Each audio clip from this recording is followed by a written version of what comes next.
Derrière la façade étincelante de cette ville ultramoderne de superlatifs, se cache une sinistre réalité que peu connaissent. A affiché son luxueux quotidien, notamment à Dubaï. Même la police municipale roule dans un bolide à 200 000 euros. La vérité choquante à propos de Dubaï. 10% de croissance annuelle.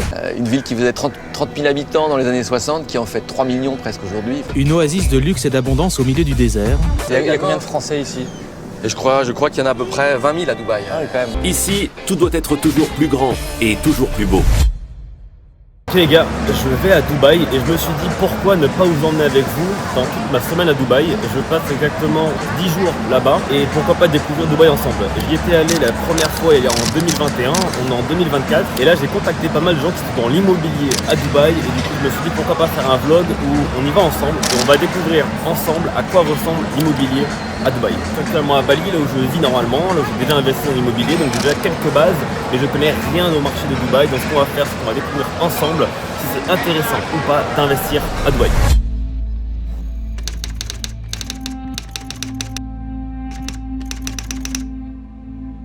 Alright guys, je viens de me réveiller, j'ai le sourire parce que j'ai reçu ce message de Vince. Évidemment que je vais y aller. Je m'habille, café et j'y cours.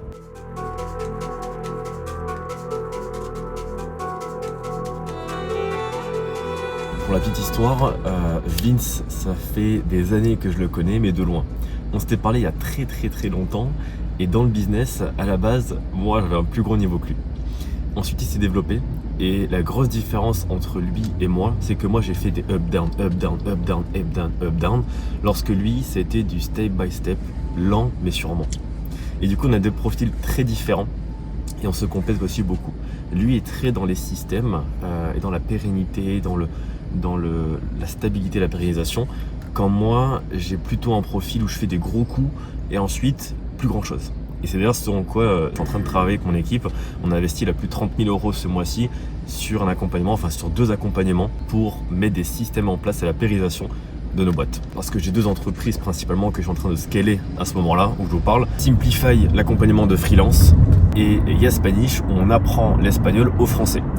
Et donc j'ai pris un accompagnement avec une personne, mais en double, du coup à 15 000 euros la place, 15 000 euros pour chaque business, où du coup je mets en place des systèmes de vente. Et donc aujourd'hui Vince m'a invité à travailler avec lui et j'adore ce mec là parce qu'il a fait vraiment des choses incroyables. Il a une chaîne YouTube extrêmement développée, c'est un profil aussi très jeune, très ambitieux, hyper intelligent. J'admire beaucoup cette personne et on s'était rencontrés pour la première fois en physique à Bali, des années après s'être parlé pour la première fois sur Instagram. On reste dans l'objectif de cette vidéo d'investir en une semaine à Dubaï. On va voir ce qu'on peut y découvrir. C'est bien d'avoir la température avec quelqu'un qui n'a peut-être pas encore investi à Dubaï mais qui y vit lui réellement.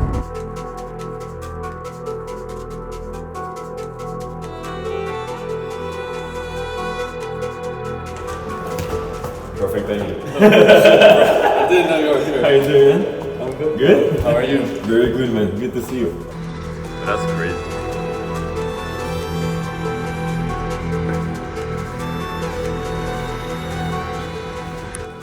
In Bali, but yeah, how do you feel about the quality of the? Yeah, I mean it's shit. Like, bro, for example, in the shower, let me show you this.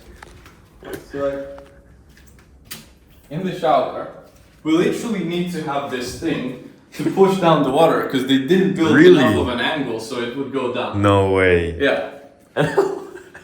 But the looks Yeah, is looks nice. looks nice, but The like, quality I'm not. Oh yeah, okay. Yeah, like Yeah, I see. You could expect more from the price you pay. Yeah, I mean, like, I think the early investor price of this was Yeah. like around 1 million euros. 1 million euros And for now this. it's around like 1.6. 1.6 million for this 1.5. apartment. Something like 1.5. that. So, Wow. for that much, I don't know. Yeah. Like, even these, and it's like, it's not like the quality you expect to see, you know? Imagine paying 1.6 million and you just got that. That's nice. Here you pay for the location, obviously. You pay for the view, yeah, I guess. View, Yeah. but regardless, I mean, Yeah, I don't know. crazy. Oh, that's the one. Like, yeah. Nice, man, nice. Well, I mean, I'm not. Good setup, because yeah. I didn't buy this, but The view of the setup though is incredible. yeah, Yeah. it's decent. But for 1.5 million, I will probably not buy this. I'm not. Especially because even, like, if you bought this, you know, off plan, it was a great deal because you made in 2 Yeah. years 600 Yeah. euros in capital gain or gains. I feel to make money here on real estate, you need to off plan. Mm-hmm. Yeah, but even there, you gotta be very mindful of the location. Yeah. I was thinking of buying here as well. I mean, I'm still am, Yeah. but I think if you buy more on the outer areas, which are more affordable, Yeah. like if tourism does go down, right, or if Yeah, the yeah, market yeah. does take a bit of a downturn, I think those areas are going to be the first ones to get hit really bad. Right. Because like number one, they're building so many, Yeah. and number right. two, you know, tourism is like really big here, and the tourists don't want to go to the desert. They want to Yeah, be on yeah. the beach Yeah, or yeah. like in I feel or on the Palm or in downtown. So I think like downtown or these areas are nice. That's the normal Dubai, and that's Dubai now. Shit. They turned out a saturation. Yeah.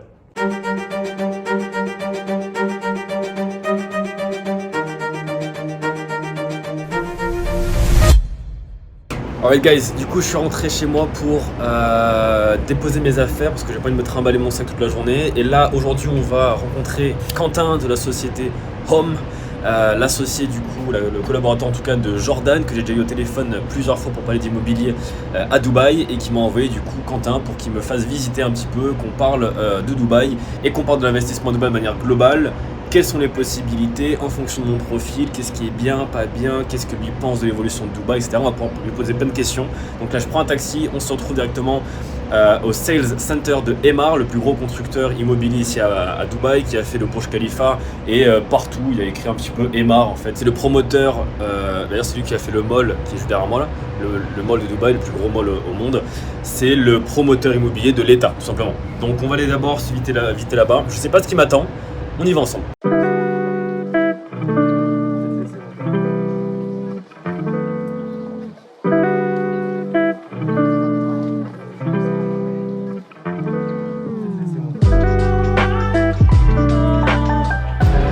Je viens d'arriver au Sales Center de Emaar. En attendant Quentin, je prends quelques photos, quelques vidéos pour vous montrer à quoi ça ressemble. Donc là, de ce que je comprends, c'est une espèce d'énorme mall. Ici, bon évidemment, le suppositoire géant. Et là, tout ce qui est autour.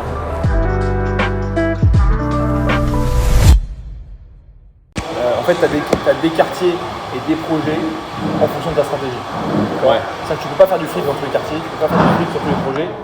Tu vas faire de la location longue durée sur pratiquement tous les projets, tu vas faire de la location courte durée sur un peu moins de projets, et tu vas faire du flip sur encore moins de projets. Il faut remettre les choses dans le contexte, c'est que tu es aujourd'hui dans un des pays les plus safe du monde, les plus sécuritaires du monde, une des villes les plus propres du monde. Tu as un prix au mètre carré qui est en dessous de 5 000 euros, comparé à ses concurrents directs, style Tokyo, Londres, New York, Miami, etc. Tu es encore à 2, 3, voire 4 fois moins cher au prix du mètre carré, ça c'est insane. Pourquoi Emaar, qui est tant demandé, a besoin d'agents immobiliers? Parce que j'ai compris qu'il y avait une liste d'attente pour acheter leur projet. Pourquoi ils ont besoin de revendre les contrats à des agents immobiliers, enfin faire appel à des agents immobiliers? Alors ça c'est une très bonne question. Déjà on est chez Emaar entre guillemets, t'es heureux quand tu arrives à choper une unité. C'est-à-dire qu'ils sont pas là à te courir derrière. Eux ils vendent la majorité de leurs projets avec leurs équipes. Ils ont plus de 90 agents en interne, juste en interne. Et d'ailleurs j'ai réussi à choper le seul mec qui parle français. Okay. Donc, ce qui nous permet d'avoir accès aux bonnes unités, de pouvoir passer plus rapidement. Donc aujourd'hui, Emaar littéralement, ils n'ont pas besoin des agents immobiliers.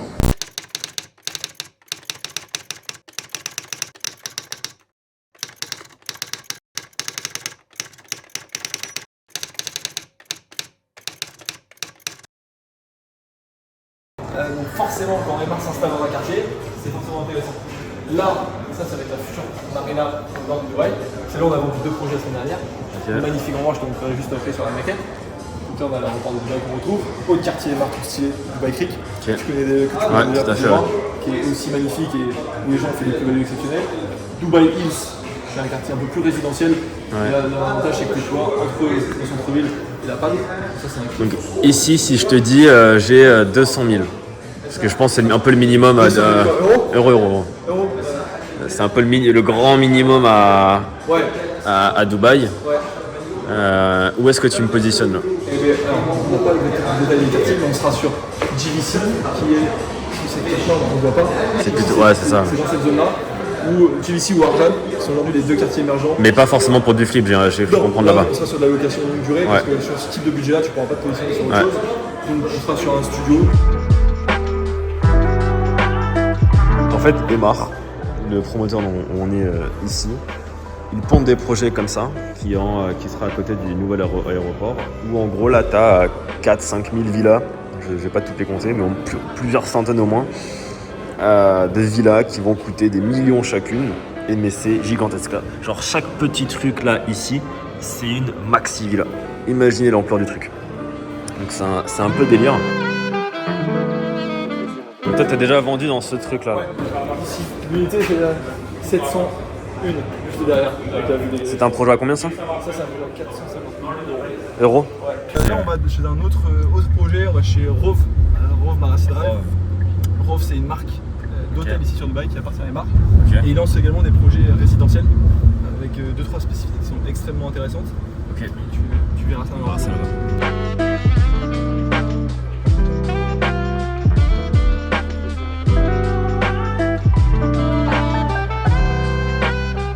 Donc il y a ce projet qui est intéressant, qui s'appelle le Rove. Le Rove, ils sont intéressants parce qu'il y a plus de 57 amenities. Amenities, c'est genre un coworking, salle de sport, il y a un truc de basketball ici, enfin c'est un truc assez délire. Il y en a un qui est ici avec une belle vue sur le canal, il y aura un grand canal ici qui est intéressant.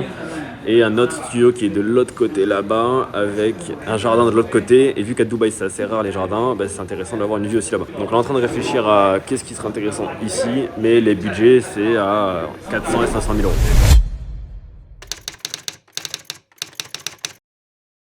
Alright guys, aujourd'hui je suis avec Luc toute la journée, un agent immobilier également français que vous allez découvrir aujourd'hui, qui va me faire un petit peu découvrir sa version des choses sur l'investissement ici à Dubaï.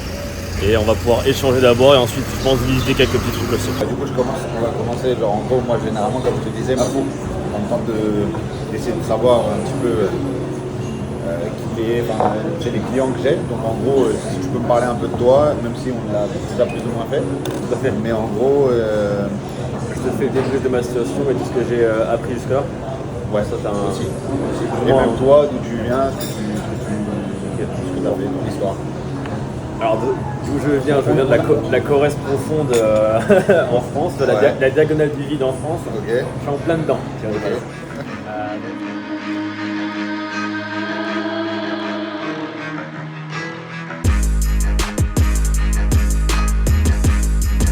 L'objectif c'est d'aller sur ce type de produit, donc du coup là on parle vraiment d'un type de produit très particulier. Ouais.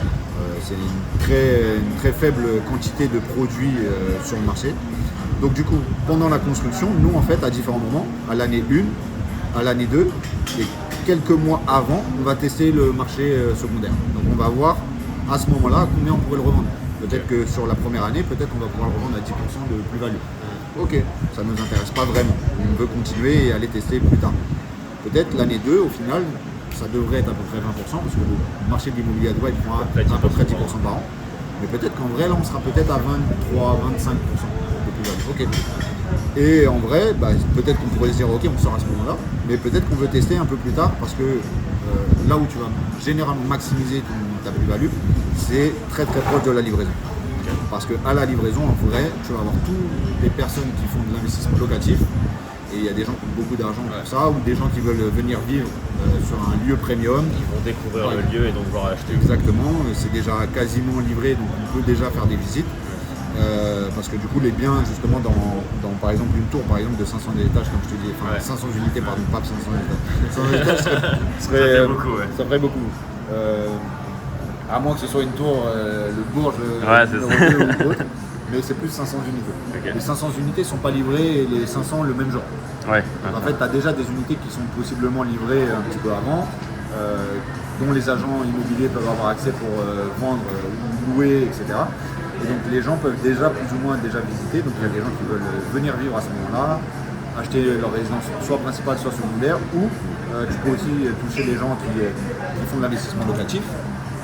Dans tous les cas, plus tu attends, plus tu vas maximiser ta marge, mais du coup il faut calculer en fonction de toi, est-ce que tu as toujours les fonds pour payer le plus, ça avance. C'est pour ça qu'on va tester à différents moments et on va voir où on est justement de la plus-value potentielle. Pour te montrer Dubai Maritime City, donc en fait toute la zone, on va dire à gauche, c'était justement là où il y avait, tu le vois encore, tous les entrepôts et où les docks étaient. Ouais. En fait, ils vont réhabiliter tout. Et en fait, aujourd'hui sur Dubai Maritime City, toute cette zone, on va dire à côté est ou côté droit de Maritime City, en fait, tu as des plots et donc des terrains disponibles et où tu as tout plein de différents promoteurs immobiliers qui font des terrains. L'intérêt de cette zone, c'est que de 1, c'est une zone qui n'était pas forcément une zone résidentielle au départ, qui va le devenir. Donc on va partir de plutôt bas pour aller très haut. Ouais. C'est là où justement généralement tu fais des belles plus-values. Ouais. Et du coup tous les buildings résidentiels qui sont de ce côté vont avoir des vues sur la mer. Et donc du coup les plus grands yachts et les yachts les plus luxueux de Dubaï vont amarrer là-bas. Tu as aussi le Queen Elizabeth qui est l'ancien bateau de la reine Elisabeth II. Et donc du coup par exemple tu as le yacht du Shir qui est amarré à Mina Rachid par exemple. Okay. Qui fait plus de 100 mètres. En tout cas tu peux amarrer justement les yachts de plus de 100 mètres.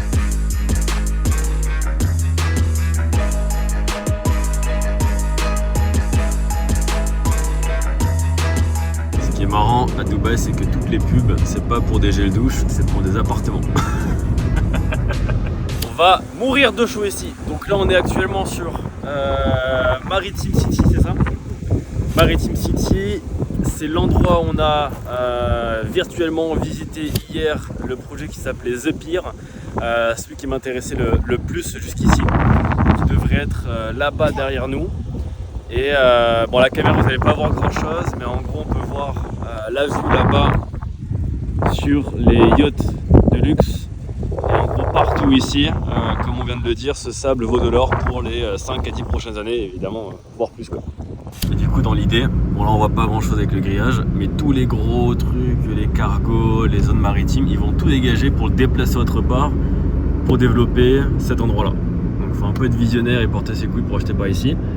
Mais c'est là où tu fais forcément les plus gros profits.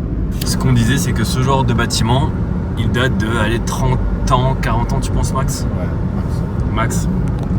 Et c'est ce que je lui disais, c'est moi quand je vois ça, ils sont complètement vides. C'est très vieillot. J'ai peur que si j'achète maintenant, en fait, il va falloir qu'à chaque fois je revende encore et encore et encore. Du coup, c'était pas très utile d'acheter. Qu'est-ce que tu penses du coup de ça un peu répété en bref, ce qu'on disait? En gros, la stratégie à Dubaï, généralement, il faut avoir une stratégie court, moyen terme. Les stratégies long terme n'existent pas à Dubaï. Ouais. Déjà, ça c'est très clair. C'est ça qu'il faut comprendre, c'est que c'est pas comme nos grands-parents qui achetaient et ça c'était de génération en génération les maisons de campagne. Tu vois. Et ça bougeait pas. Justement, on a parlé aussi justement de la qualité des constructions. Ouais. C'est une réalité. La qualité des constructions à Dubaï ne tient pas aussi longtemps qu'en Europe.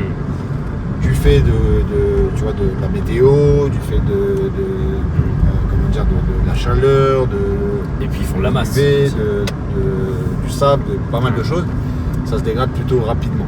Et comme tu as dit, ils font de la masse, et pareil en termes de qualité de matériaux de construction, on n'est pas sur des choses qui sont exceptionnelles. En Europe, en France, chose que moi j'imaginais, tu vois, de base. Je m'attendais à aller dans l'appart de mon pote là, qui en vaut 1,5 million aujourd'hui, en voyant genre des trucs en or, voyant des trucs du marbre, du machin, des trucs en or tu peux en trouver, mais là du coup tu vas être sur plusieurs dizaines, voire centaines de... Il me montrait sa douche où il doit lui racler parce que c'est pas cinglé, enfin tu vois le truc de carrelage de base, et 1,5 million t'achètes un appartement, ça c'est fou. C'est ouf. Par contre, il a acheté à combien? Par contre, ouais, 800 000. À combien aujourd'hui? 1,6 million. Voilà, il fait x2. Donc on est allé de l'autre côté. On était tout à l'heure là-bas. Et là on voit à quoi ça ressemble ici. Donc là logiquement il y aura tous les hôtels, les magasins, les machins qui seront développés quoi. Chose qui est un peu déjà. Là on peut déjà apercevoir à quoi ça va ressembler. Tu vois des petits buildings pas très hauts qui vont tous donner sur la marine. Et là on a le bateau de la reine Elisabeth, Queen Elizabeth, qui est devenu un bateau amarré.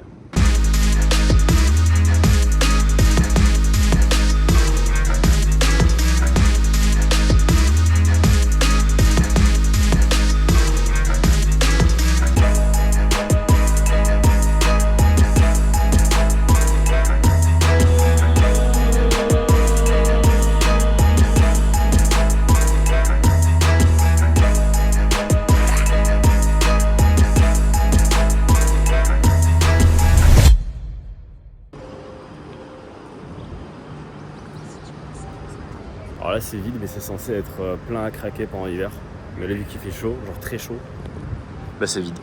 Les gars, je suis complètement épuisé. Je suis dans le taxi du retour et je suis un touriste. Je me suis fait closer par un mec qui m'a vendu 3 parfums à Dubaï. Je sais pas pourquoi j'ai fait ça. Et il m'a eu. Ouais, c'est pas le sujet. Là, je suis épuisé. Il est à peine 15-16 heures que je suis déjà mort. C'est vrai que toutes les discussions, c'est tellement passionnant et tu fais tellement de calculs dans ta tête. Tu rencontres quelqu'un de nouveau. Tout est tellement nouveau pour moi à Dubaï. J'y connais rien. Je sais pas si encore je veux y investir à 100%. Mais en tout cas, je suis tellement curieux de tout savoir que je pose beaucoup de questions, que c'est très intéressant. Mais du coup, ça prend beaucoup d'énergie quand tu es concentré là pendant 5-6 heures focus et tout. Donc, hyper intéressant, mais énergivore. Et là, j'ai envie de manger un truc et faire une sieste. Avec la chaleur en plus derrière. Je vais probablement devenir complètement aveugle avec ce flash, mais bon, c'est parti. Ok, donc qu'est-ce que j'ai appris jusqu'ici sur l'investissement à Dubaï en l'espace de quelques jours avec 2-3 agents. J'ai pas tout filmé, je vous ai pas tout montré non plus, mais je vous ai gardé vraiment l'essentiel dans cette vidéo de tous mes échanges que j'ai pu avoir. Chose numéro 1, comme partout, ça va dépendre en fonction de votre profil. Je vous apprends ce que moi j'ai pris comme information en fonction de mon profil. On va considérer que mon profil c'est le suivant. J'ai quitté la France il y a plus de 3 ans maintenant, je n'ai plus aucun intérêt financier en France et je n'ai plus de lien particulier avec la France. Je suis à Bali, 100% à Bali et j'ai déjà un petit peu l'expérience dans l'immobilier parce que j'ai construit une villa à Bali de mon côté. Donc je sais plus ou moins de quoi je parle, j'ai déjà un petit peu investi, je sais les codes, je sais un petit peu les erreurs à ne pas faire d'investissement immobilier, j'ai de ma famille également dans l'immobilier maintenant et j'ai déjà eu un peu d'expérience et de retour sur ce que je devrais faire ou ne pas faire. Second point, c'est mon cash flow. Je n'ai pas besoin de vivre de mes investissements immobiliers. Certains d'entre vous peuvent avoir l'ambition de vivre de revenus locatifs. Moi, j'en ai pas besoin. C'est pour ça que moi, ça me correspond plus le fait d'investir le cash que j'ai disponible plutôt que de devoir faire un prêt immobilier et d'espérer avoir plus d'argent des revenus locatifs que mon prêt va me coûter. Également aussi important, pourquoi le flip, ce qu'on appelle du coup le flip ici à Dubaï, c'est de l'achat-revente, me correspond plus, c'est parce que même les plus-values, j'en ai pas besoin pour vivre non plus. Donc je pourrais simplement poser de l'argent ici, avec les plans de paiement, le financer naturellement, faire de la revente quand il y a de la plus-value et refaire ça encore et encore et encore. C'est dans la théorie évidemment. On pourrait faire ça jusqu'à avoir un jour peut-être un projet dans 5, 10 ans, 20 ans, si je veux sortir mon argent, quand j'aurai une famille, en faire ce que je veux. Bref, pour l'instant, ça peut être de l'argent qui soit uniquement dédié à grossir ici, rester ici et j'ai pas besoin d'y toucher. Donc ce que j'ai compris ici, c'est que pour du flip, il faut faire très attention au projet. Parce que dans la théorie, tout est beau, tout est magique, il y a des flips dans tous les sens, toutes les 18 heures, c'est une vraie stat. Toutes les 18 heures, il y a un nouveau projet à Dubaï qui sort en off-plan que tu peux acheter, etc.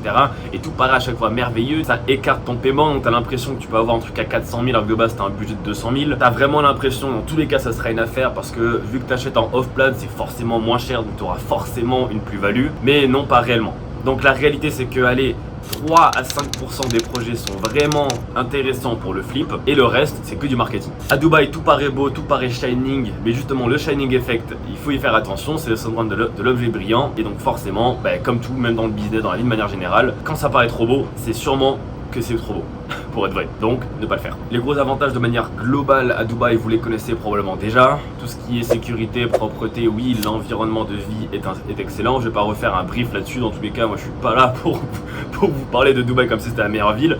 Personnellement, je m'y sens pas réellement bien et j'ai l'impression que c'est très fake. Mais j'y ai passé qu'une semaine, rappelez-vous les gars, là je vous parle vraiment de ce que j'ai découvert. Je promeux pas Dubaï, moi je vais à Bali, à la limite parlez-moi de Bali, je connaîtrais beaucoup mieux. Ça fait 2 ans et demi que je vis là-bas, je connais un petit peu mieux là-bas et je préfère vivre à Bali. Évidemment les taxes elles sont intéressantes, les seuls coûts que j'ai vus pour l'instant, peut-être que je me trompe parce que j'ai pas encore toutes les informations, c'est simplement les 4% de frais de DLD. C'est Dubai Land Department, c'est en gros le frais de notaire quoi. Et quand tu revends, t'as pas de frais, quand tu achètes, t'as pas de frais, quand tu loues, t'as pas de frais, bref, t'as pas de frais. Enfin ça c'est de manière globale, parce que évidemment si tu es fiscalisé en France, t'auras tes impôts français, parce que c'est tes revenus personnels. Et moi qui suis fiscalisé à Bali, je dois évidemment déclarer mes revenus que j'ai à Dubaï, à Bali. Donc l'Indonésie va me taxer sur les plus-values que je vais faire. Pas confondre l'imposition en perso et l'imposition en pro. Les avantages également de cette technique de flip, c'est que ça me correspond parfaitement dans mon profil d'entrepreneur qui suis très rapide, très cash, très on y va, très bourrin. Or, si toi, tu es entrepreneur où tu as besoin de prendre du temps, de réfléchir sur chaque opportunité, tu es mort sur cette technique de flip. Parce que le flip, justement, c'est des projets qui se sold out en 1 heure. Et il faut directement être prêt, il faut avoir l'argent, il faut être parti, faut porter ses couilles. Donc c'est évidemment plus risqué que si tu as pris le temps de faire des mois de recherche sur le projet. D'ici là, il n'y aura plus rien déjà. Donc tu vas louper toutes les meilleures opportunités et ce ne sera pas pour toi. Il faut vraiment avoir un mindset à Dubaï de faut être rapide et puissant avec l'argent, sinon ça ne fonctionnera pas. En tout cas, c'est avec cette technique de flip. Je commence à goûter, il fait beaucoup trop chaud. Parlons maintenant de à qui s'adresser pour investir à Dubaï. J'ai envie de vous dire, parlez avec un maximum d'agents. Comme ça, vous aurez vraiment une vision un peu globale de Dubaï. Venez une semaine, parlez à 3, 4, 5, 6, 10 agents. Faites-les tous se vendre et ensuite choisissez. Avantage également, mais je pense que vous avez déjà compris, c'est les plans de paiement. Vous pouvez commencer à bloquer votre bien avec 20% et vous allez avoir des espèces d'échelonnement.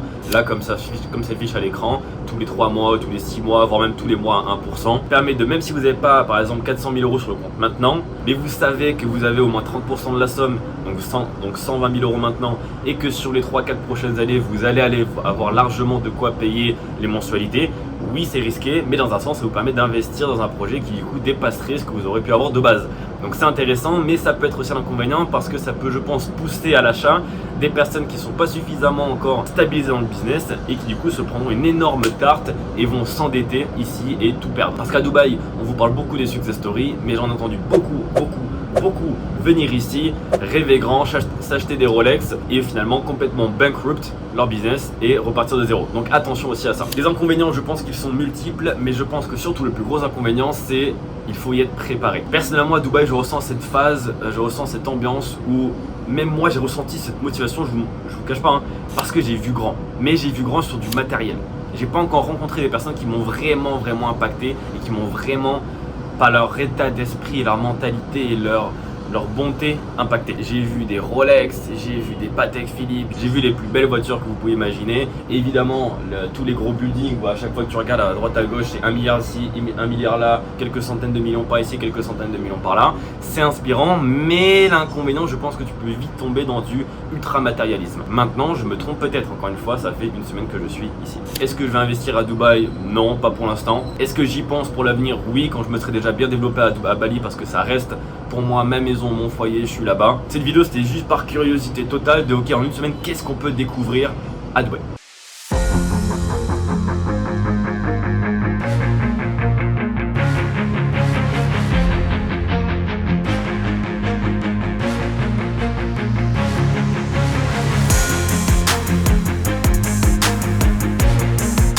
On voit très mal là, mais quelques jours avant le départ, j'ai été invité à faire un petit barbecue avec des potes. Et c'est vrai que du coup en fait là on est sur la palme, enfin au début de la palme, je sais pas si vous voyez correctement. Et on est juste en train de chiller avec les boys. C'est très cool ici et c'est très intéressant parce que à Bali j'étais un peu le plus gros de mon environnement, celui qui avait le plus gros business ou celui qui faisait le plus d'argent.